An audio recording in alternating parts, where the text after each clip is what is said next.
I'm going to speak tonight. I've been suggested I start the thing going, but under one condition. And that is that you're going to hear other speakers tomorrow. But that isn't the place to start.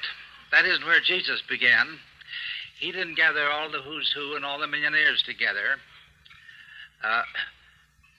If you're a millionaire and had robbed somebody, you might get in, because he just wanted somebody who had committed a sin or revealed a weakness.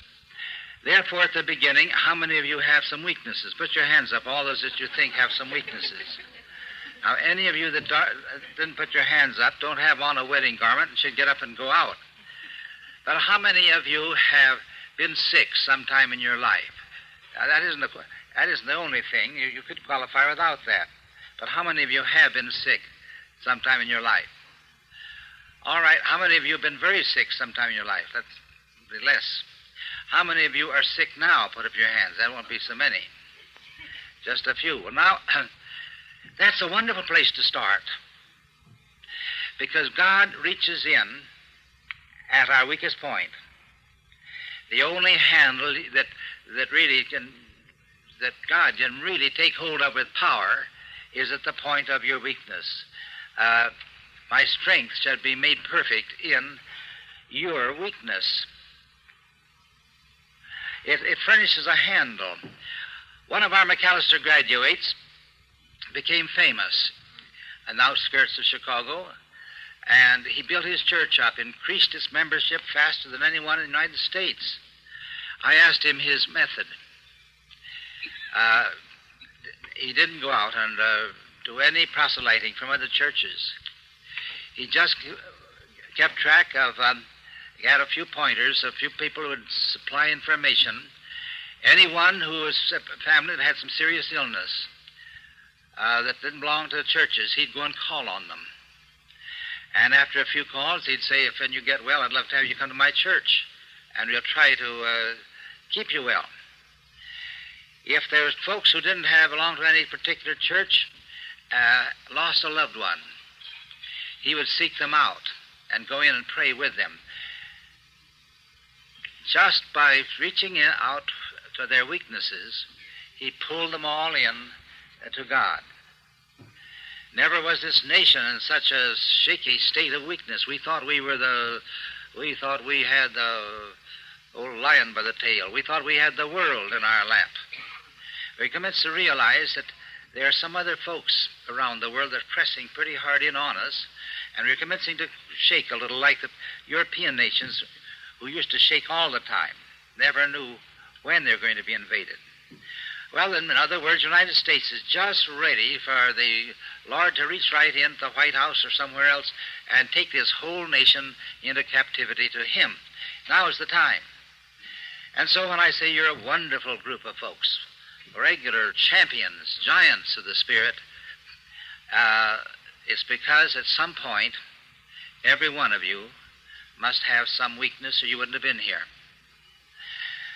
Well, and so how many of you here have lost some loved one that you dearly loved? Let's see the hands, who know really what bereavement is. There is a marvelous place where God reaches in.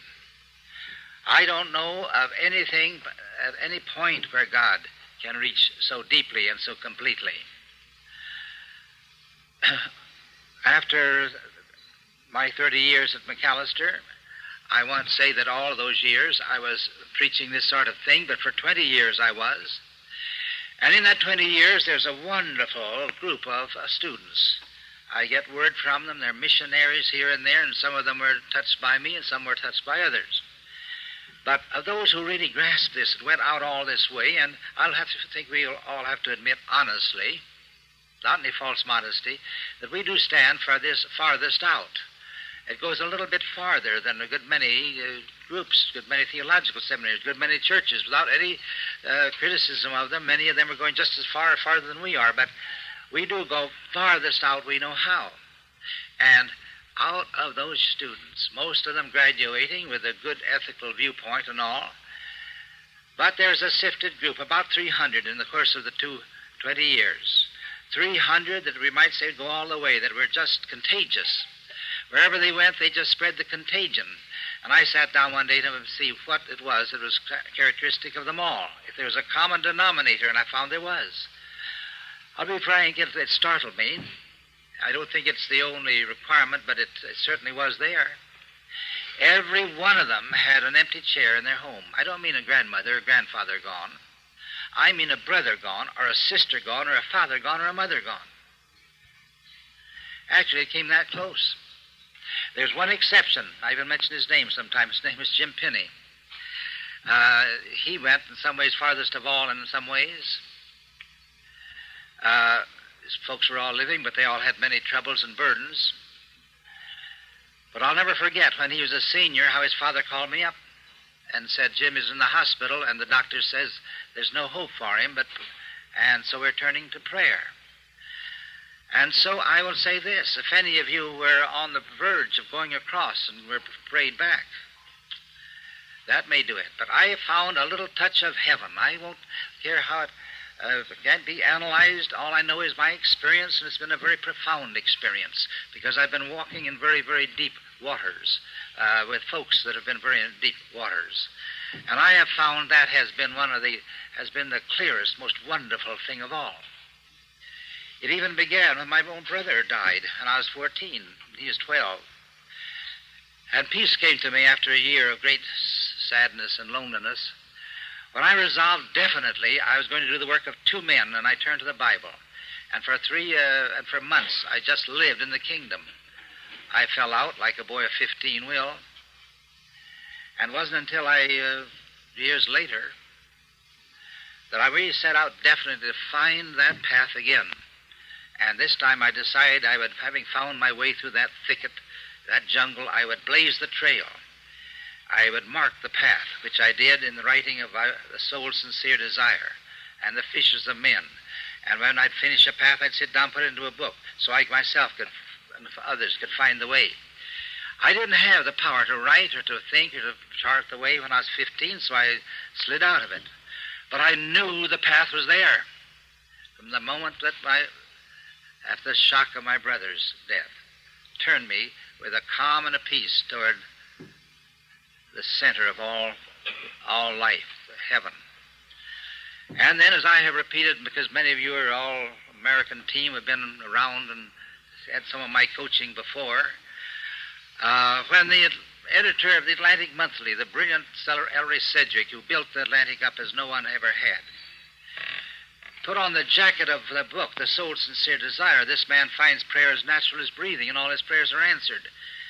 And I said to my wife, I'm going to write to the editor of all things. He doesn't believe in these things himself hardly. Why does he go to ballyhoo? And I know that my wife hated anything like overpraise. And to my amazement, my very modest wife said, I wouldn't bother, Glenn. I've noticed that ever since your mother died 3 years ago, all your prayers have been answered. And then Starr Daily never could quite understand what it was that brought that sudden shock of change to him, almost like the change that happened to Saul of Tarsus. His father, who had spent fortunes on him, hiring the best lawyers and everything else, and begging and persuading, and finally found that he was still pronounced incorrigible by all the judges and the psychiatrists, the father laid down and died. Starr was in the penitentiary for the last time, perhaps for the rest of his life. And after the father, who had been sending out love on this horizontal level, like the rest of us do, that love, you say, is a wonderful thing, but it isn't that redemptive love. The moment he stepped into heaven, what happened when my mother stepped into heaven? All her wishes for me when she's on this earth were limited with their little inhibitions of mind and tensions of body, but the moment she stepped into heaven, all her wishes became multiplied in power by infinity. And power came into all that she had dreamed of for me. And when Starr Daily's father stepped into heaven, his wishes became multiplied in power by infinity. The heavens opened, and Jesus came right down there just exactly as Jesus came down to Saul of Tarsus after Stephen stepped into heaven and let his wishes be multiplied in power by infinity. And so those of you who have had these losses now simply turn to heaven and say, let your powers be multiplied in power by infinity, and you know what I want you to join me in prayer up there for, and you'll begin to find renewed power and renewed strength from the very sources that brought you sorrow and sadness and weakness before. Well, we don't want to go off and join the soldiers in Korea and say, let's put us in the front rank so we can be mowed down. I wish that we middle-aged folks that brought this war on could. And let's save those fine young boys. I just wish that I and the scores of others I know of that would be willing to do it could just march over there and save a lot of boys I know that had their lives before them. But what good is going to be to lay down your life? I think Saul of Tarsus, then he became Paul. He didn't die to reach folks. Stephen died to reach him, for he learned another secret, a very subtle and wonderful secret. He said, I am dead. I'm crucified in Christ. I live, but not I, but Christ in me. You know, you'll find the power in folks here. You'll find a number of them here who are so selfless that the power comes through just as powerfully as if they were dead. The highest compliment you can give a friend is say, you know, you're just as powerful as if you were dead. Be quite a shock.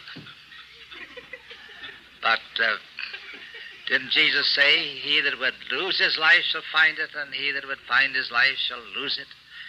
Well, so this is a funny kind of inventory to take to start out and see how many of you have good big muscles. How many of you have good big muscles? How many of you could make my football team? Put your hands up. Some of you men, I bet a lot of you could.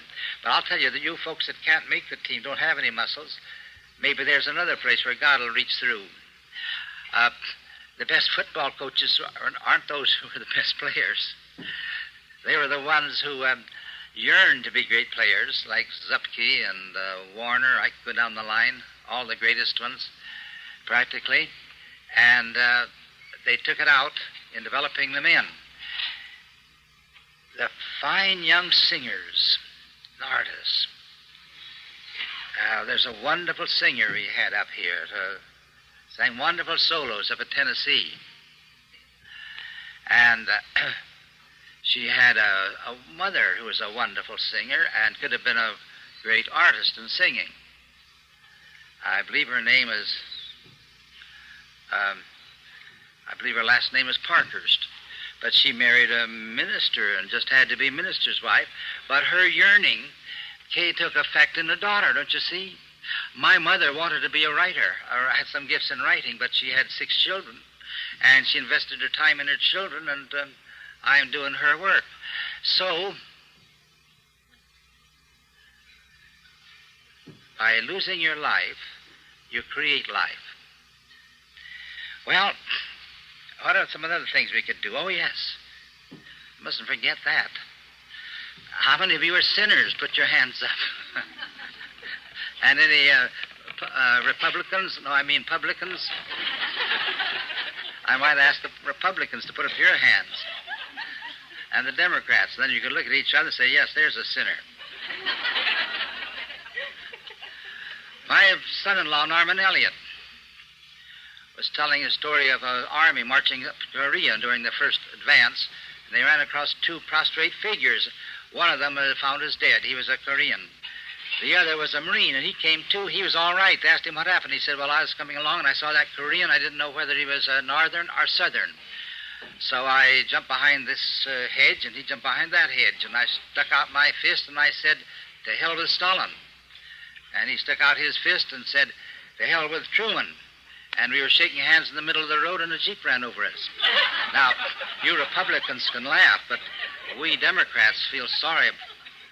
But at any rate, those are the kind of stories being thrown out now. And they're going to be, they're all going to be either not only in fun, they're all going to be fighting each other for an election. Well, what about that? While that's all seething around outside, we are here. And I'm going to tell you why God can reach through your errors and your sins and your mistakes. I could almost say that the most powerful spiritual men I found are men who have committed some error, like Starr Daily. St. Francis was a wastrel, a young blood. And perhaps the worst of them all was, not the worst of them all, but Augustine, St. Augustine. I think St. Paul himself was the worst. He was the murderer. He brought hundreds of Christians to death. And because the rebound that and the terrific repentance, a God of grace, could reach through and take him, and he really knew what Jesus' forgiving love was, just as Starr Daily does, and some others of you know. And therefore, the Alcoholics Anonymous has been almost a feeding ground for the spiritual forces to be released. And so, beginning then, with any weaknesses we may have, let's begin. I did hear a minister once give a sermon in which he prided himself that he had never committed a sin. As a boy, he'd never crawled under a fence in an apple orchard and grabbed any apple that wasn't his. He had never attended a movie or smoked or drank, never had read a detective story, never read a novel, never danced. And he gave such an anemic sermon that when it was through, I said, if I've got to hear him next Sunday, I hope he goes out and robs a bank and repents of it and really has God come down in this redeeming power and turn some power loose. Now, don't think you've got to go out and commit any crime to get power. Just look back over your past, every one of you, and you'll find plenty of little mistakes that you can just shovel them out like coal, put them down in the furnace in repentance, and you can warm your whole house or run the whole machinery with the mistakes you've made in the past, and you won't need to start any new ones. Well, now we're all ready to go ahead. I talked about the way the candidates now are commencing to roll up their sleeves and go at it.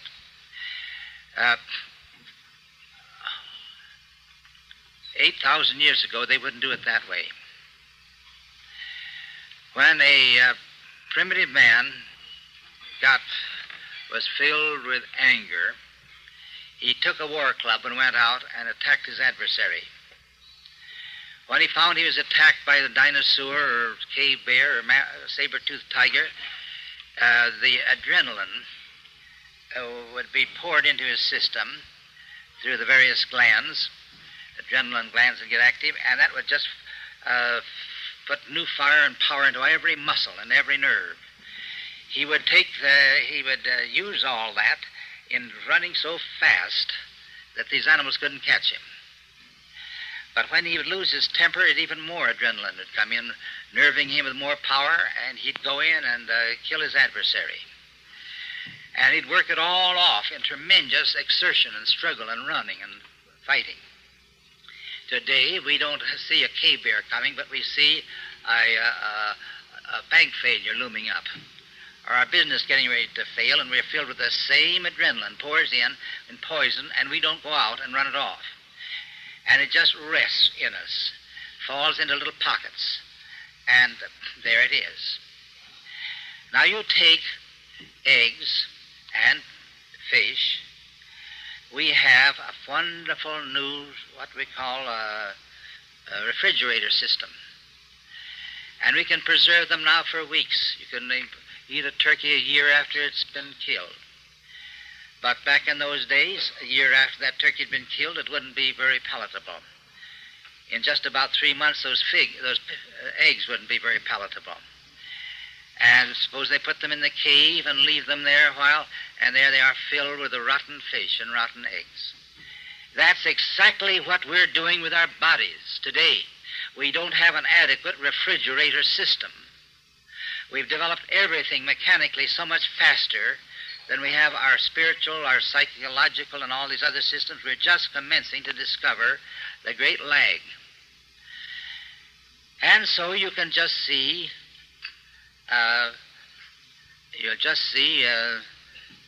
the Democratic leaders and Republican leaders commencing to be sick after a while, if they begin to get mad enough, because, well, I guess if they go around and make speeches and wave their arms enough, Billy Sunday never, he could survive. But there's the trouble.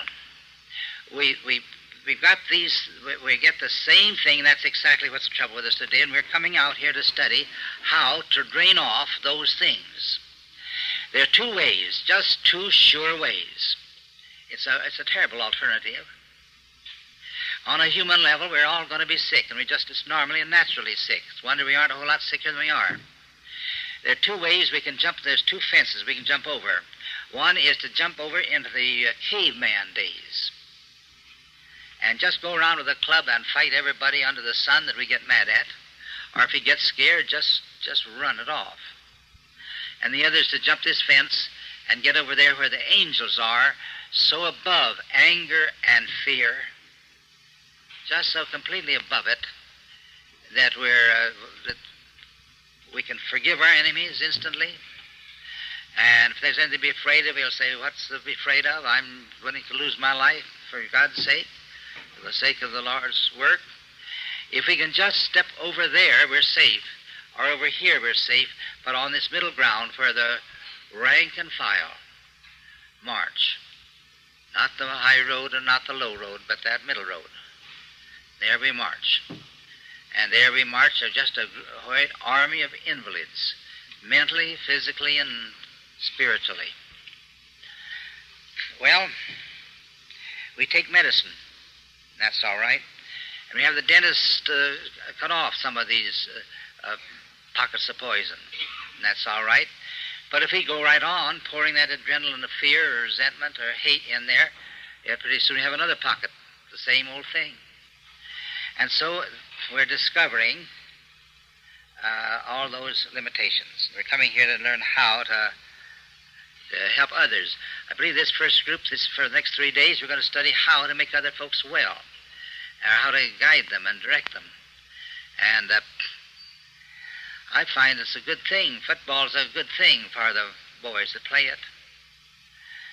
They work off the adrenaline. They can get mad. They can get worried. But they can go out and work it off. It's those that sit in the grandstand that suffer the headaches, and the coach sitting there. The coach's job is the hardest job in the world physically. Healthy men, you find more breakdowns among coaches than anywhere else. They all get arthritis or anemia, pernicious anemia usually, or high blood pressure. Now, to sit there and just have to take the disappointments of this defeat and get mad at the way they've been unfair decision here, just to sit there and go through it, because for many years I've been a coach. And I'd say football coaching especially, with all the alumni leaping on you. And you just go down the line and say, I want to get a job out in the fresh air. So I've quit being an accountant. I'm going to go out and be a football coach. Well, pretty soon he'll be in the hospital. Say, I better go back to accounting. It's much healthier. The air is better in here. Well, now that's just throwing things open, but how do we go at it? And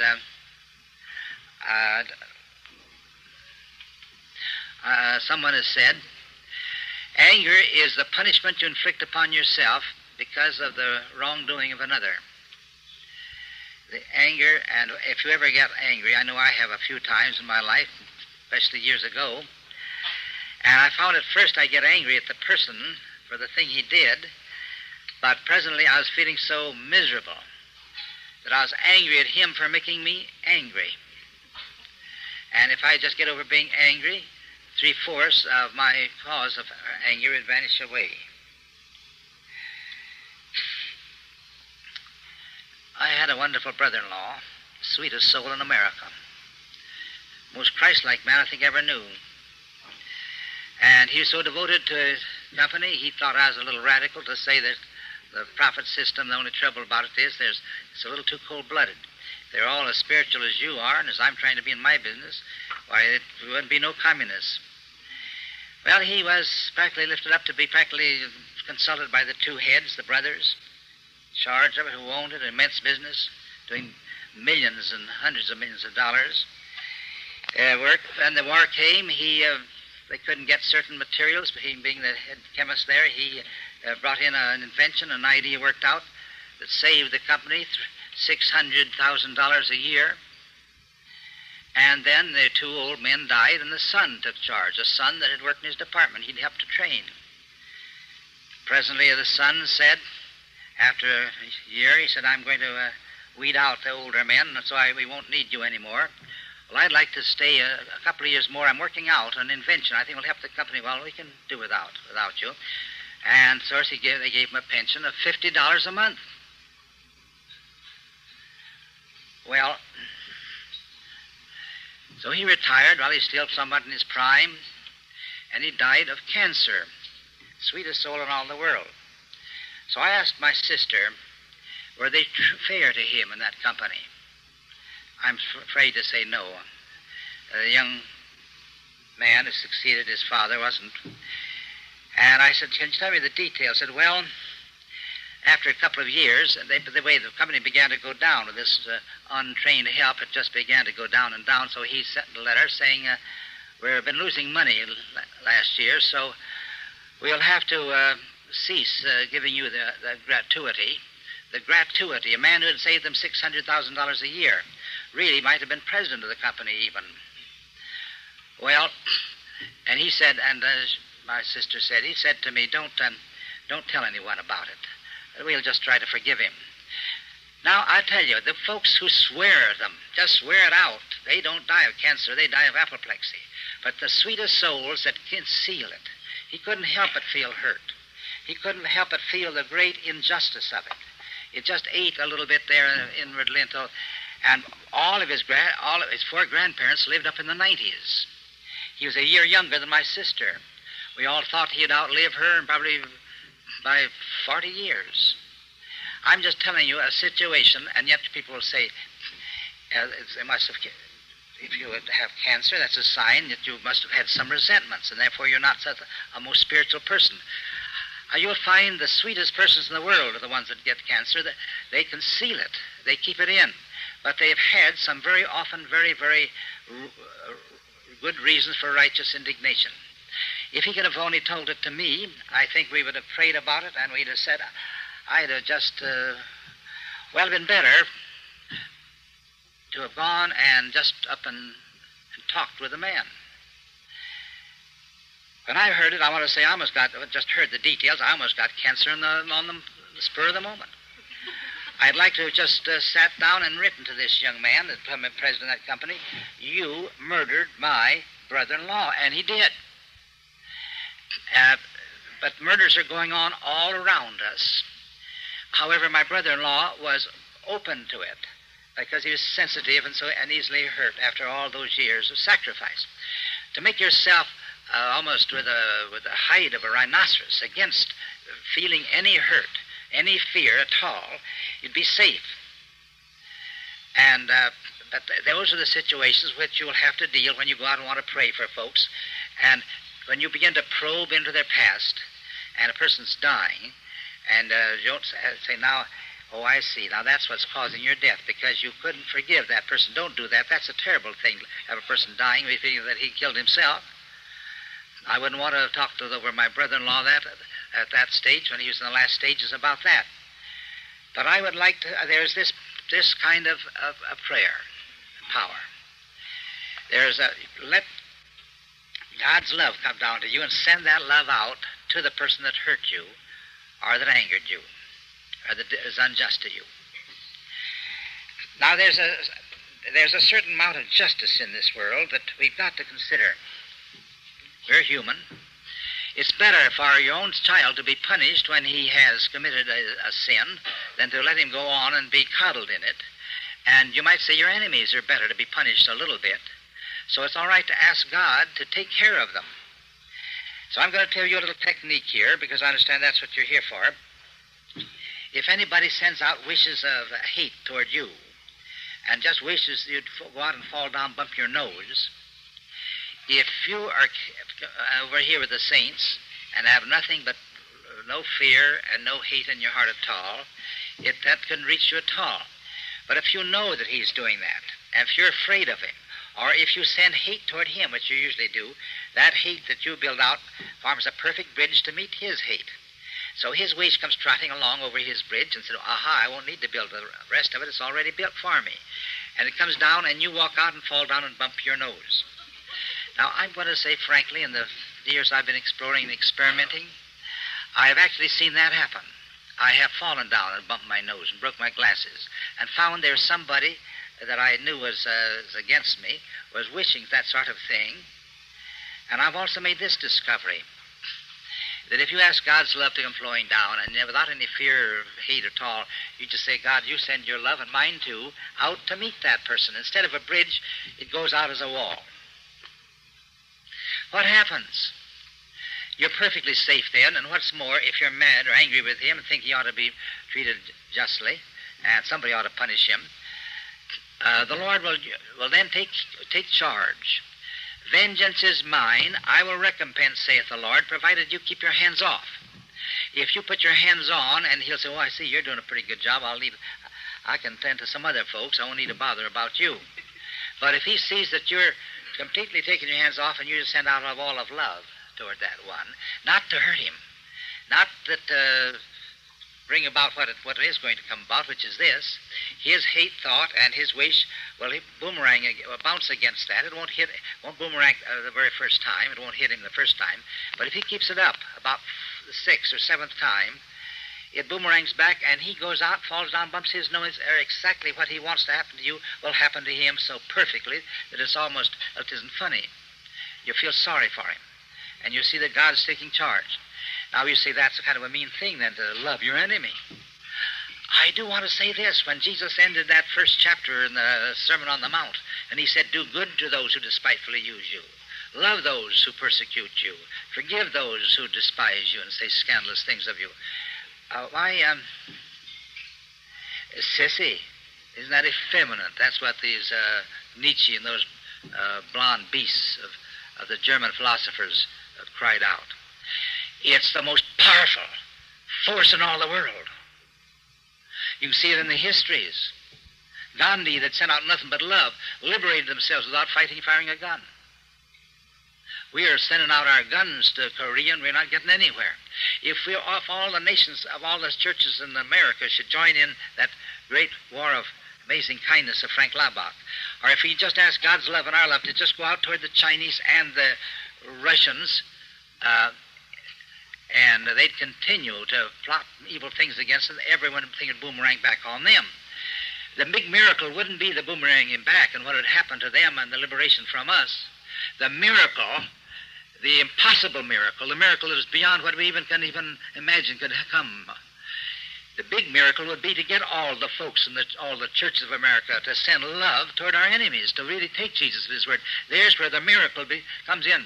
But beginning with yourself individually, trying it out, if you can do it, or your family send out love to someone that's trying to hurt you, then what happens? The other group are changed. They feel that love, and they're changed and melted and become your friends. And if they don't, they get bumped and bumped. Well, here was that wall of love that Stephen sent out to St. Paul, or rather that wicked murderer, Saul of Tarsus. He said, Lord, don't hold this against them. He sent out a wall of love that continued out there ever after and grew in power when he released it by infinity in heaven. And it just sent Saul of Tarsus smashed bang down on the ground, bumped his nose. During the Second World War, we went out and tried a third front, we call it, and we went to the Church of America and asked them to send love toward Hitler. And all of his grand things began to bounce against him. We weren't the only ones. There was thousands of folks everywhere doing it. But in his case, he didn't get changed. He was smashed and remained smashed. And so if they're redeemable, that redeems them. And if they're fiends incarnate, that's more powerful than all the guns in all the world, is that love. The point is this. If you can get the folks who think they've got to hate and hold this righteous indignation and are causing their poison and their ailments and their sicknesses, if you could persuade them that they aren't giving up. They said, how can I stop from hating this situation? How can I stop from hating that person? Well, you turn him over to God for just 3 months. And all the punishment you think he should deserve, if he really deserves it, he probably will get, or he'll become your best friend. Another thing Jesus said was that if you lust in your heart, you're just as bad as if you commit a crime, a folly. If you have anger in your heart, you're just as bad by implications as if you murdered a man. Now, there is a strange thing, and people didn't believe that. They don't believe it to this day. I say we're just seeing murders going on all around us. I was saying that if you love, if you hate, if you have a brother and you love him and he marries or your son and you love him and he marries a girl and you hate her, and you hate her to the point of where you really wish that she were dead and your son was liberated and come back to your smother love some more, you don't hit the girl. That murder thought doesn't hit the girl because she isn't so close to you, but the son who's between you is the one that'll be struck down. You're committing a danger, and you're participating in the danger of committing a murder. I was saying this at Starr Island, and one of the greatest, dynamic leaders in the Presbyterian Church, a wonderful woman, seemed to be pouting all day, and I said, I guess I hurt her feelings. She doesn't think I'm Orthodox, something very high up in the Presbyterian Church. But in the evening she came and told me what her gloom was. She said, I'm thankful for what you told this morning. You've saved a life. My 3 sisters, 3 of us sisters, and we had one brother. He was the youngest. Any girl that fell in love with him, we were so jealous of him that we just hated her. He finally married a very fine girl. She's 2 years older than he was. They had 2 children. When he's 28 years of age, he just suddenly died. The doctor really couldn't diagnose what it was. Now the children have grown, and the son is now engaged, and we are just as jealous of him as we were the father. He's our pet, and we're sending hate toward that girl. I'm going to write my sisters at once. Well, my Bible class in Minneapolis, 2 lovely women. One of them, as I thought they were just one, was having a very hard time with her husband. She had me even talk with him. And he said, my love is dead. He said, sometimes I just hate her. I just wish she were dead. I'll just have to, the only way for us is to get a divorce. The other was a couple that were known as the most perfect couple. They always were together. They never had a quarrel. He always did whatever she wanted. And then she came and told me that he wanted a divorce. And he finally arranged, he'd gone out of the state. He wouldn't even come back to the state to see me, but he'd pay my expenses down to Wisconsin to talk with me. He said, I won't get near my wife. I said, I thought you were just perfectly in love. Well, he said we'd go out riding, and I'd get out with my daughters, and we'd go up and pick flowers, and we hadn't been picking very long. She didn't care to pick flowers. She'd begin to honk, we'd come back. She didn't care for the flowers, she didn't care for this, but I always did everything she wanted, but there were always the things, and now I'm just so sick and tired of doing, I can't even abide her. And so, there they were. One of their daughters, they both had 3 daughters, was in an automobile with 4 girls, and they had an accident. Not one of the girls was hurt, but their daughter was killed. The other was the only child in an automobile. It was an accident. None of them was hurt, but that child was killed instantly. One day my wife and I were having a rather vigorous argument. We really were getting a little bit warm about it, warmer than we ever gotten before. It seemed to me I could hear my 8-year-old boy sliding around on the roof. I always hated to have him on that roof, fixing his aerials. My wife was braver than I was. She said I never had a brother, and I never had any boys in the family, so I decided if I had a boy, I was going to let him be a boy, so I'm not going to be... But this time she said, oh, Glenn, call Miles down until we finish this argument. I went out and said, Miles, you come down, won't you? And I said, come down. I didn't say, won't you? He said, why? I said, you come on right down here, right away.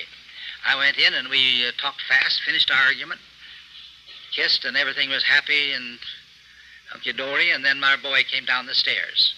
He said, what did you want? And I said, you can go back now, fix your aerial. Well, what was the big idea anyway? I have written a book. Edited a book. The best thing I ever turned out. It's so... Footsteps, let's see. It's the story of it's the journal of my wife. Stepping Heavenward. It begins with an accident. And when I got home, I said to my wife how she was in bed, the others had been taken to the hospital. How did it happen that you had an automobile accident coming home from your prayer group? Well, she said, Miss So-and-so and Mrs. So-and-so on the front seat.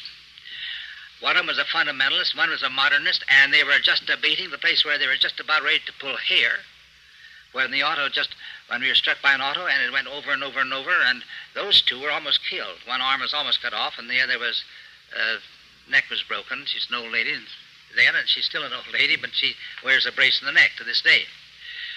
Well, all I'm saying is